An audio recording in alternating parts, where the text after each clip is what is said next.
see, oh, there we go. Okay, now I've Okay. got the big meeting. Thank you. Okay. I'll call to order the Board of Public Works for Friday, November 4th. Item 1 on our agenda is discussion and possible action on Work Change Directive 16 with Myron Construction for the drinking water treatment facility. I usually don't do a lot of statements, but I'd like to read a statement and then I will go over the Work Change Directive. The new drinking water treatment facility project is nearing completion and is a culmination of effort from city staff, engineers, ratepayers, elected officials that began over 6 years ago. Myron Construction, contractor hired to complete construction, and is again not meeting contract deadlines. I will say once again, this is beyond frustrating to have a contractor that is not capable of meeting construction timelines. The new treatment facility is a critical piece of infrastructure that will improve public health with a higher quality water and reduce potential health risks to the public. The city extended the previous contract deadline from August 16th to October 4th, and the proposal today is again to extend the contract date due to Myron's inability to manage their contract with the city and complete the work. To date, the city has assessed over $250,000 in liquidated damages to Myron, which is being used to offset the city's additional costs for the project. The work change directive in front of us has been discussed in detail with Myron, engineers, and city staff. This is the fastest schedule to meet substantial completion and provide treated water to the public before year end. This also ensures the city's legal options remain intact through the remainder of the project, establishes specific deadlines, and establishes escalating liquidated damages beyond the completion dates. A work change directive is authorizing the contractor to complete the additional work that is not currently in the contract and to establish an approximate value and timeline for the work. That's what this Work Change Directive 16 in front of us today will do. The actual contract amendment and/or change order will be done through a change order that will typically further clarify details. The Work Change Directive is what is before us today to keep the project moving forward. The city has been conferring with legal counsel throughout this process to ensure the city's obligations to the contract are intact and reserving all rights available to the city moving forward with the contractor. It is in the city's best interest to work with Myron to find a schedule for completion in order to mitigate further delays while being able to hold one contractor accountable for all the work and warranty work once the project is complete. So where are we with the facility today? This agreed upon schedule starts running the new facility once again beginning November 11th of this year. What this means is the facility will run 24/7 to fine-tune treatment processes, work out any mechanical issues, and ensure automation is working properly. From this, we will move into system demonstration, meaning we will run the new facility for 7 days straight without any significant issues, and we'll also be training city staff on operations. This system demonstration is set to be completed December 9, at which time the final water main connections will be completed and final change order of the wells and all communications will be brought to the new facility. With DNR's concurrence, the new facility will begin providing water to the community before year end. Make no mistake, this is a very aggressive schedule, and it will only work if Myron is actually able to perform their obligations under the contract. City staff and engineers are making every accommodation possible for Myron to succeed, but the responsibility is on the contractor to meet their obligations. As I stated, the work change directive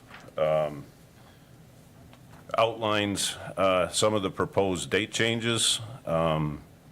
It authorizes the work to be complete, and it also provides a potential cost for the project. That cost will be monitored on a time and materials basis.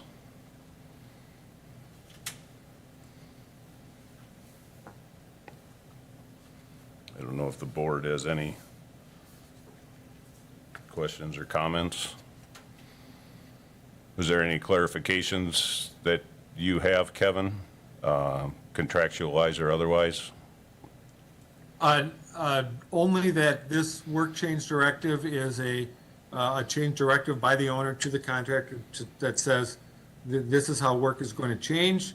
The contractor is going to do that work. The contractor and the owner will continue to work towards a change order, which is different than this is, which would actually change the contract and amend the contract. We believe that that is something that will be coming in the near future, provided that the contractor continues forward with the work at this time. So just wanted to highlight the distinction between those two documents and take any questions anybody has as relates to that. Appreciate that. But by approving this work directive, we are agreeing at this time then on, there is an agreement on the pricing at $98,900.89. Right, that will be tracked through time and materials and adjusted as appropriate if that entire amount, because that includes gas, electric costs. So if that plant is turned over on substantial completion prior to everything that they need, then those costs will come back to the city. Got it, thank you. Okay.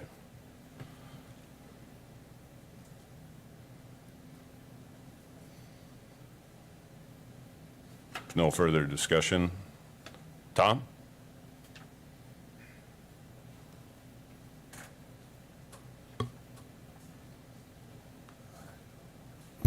Thank you. Tom Killian, Alderperson, District 3. I was wondering, since the City Council and the public has really received no details on this matter or some other prior matters related to the new facility, I heard there would be a release later today regarding this matter. Could these documents please be included in the release so that the City Council and the general public can review them? Because to my knowledge, they're not on the city website. Yeah, have they been posted? The packet's usually not posted for this.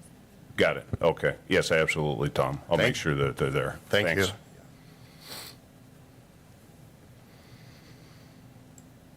So with that, I'd entertain a motion.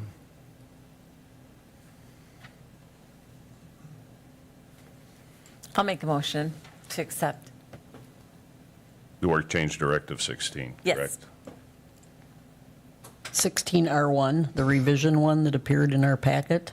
That's correct. All right, I'll second that motion. Any further discussion? All those in favor? Aye. Aye. Any opposed? Motion carries. Thank you.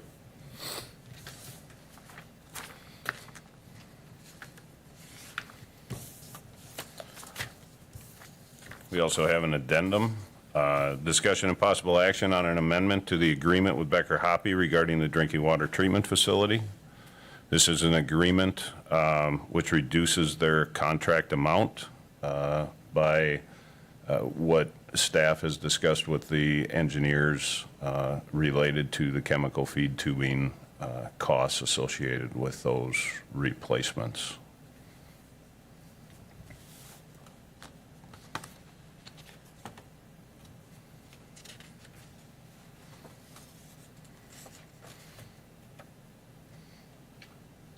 Any questions or discussions on that? If not, I'd entertain a motion.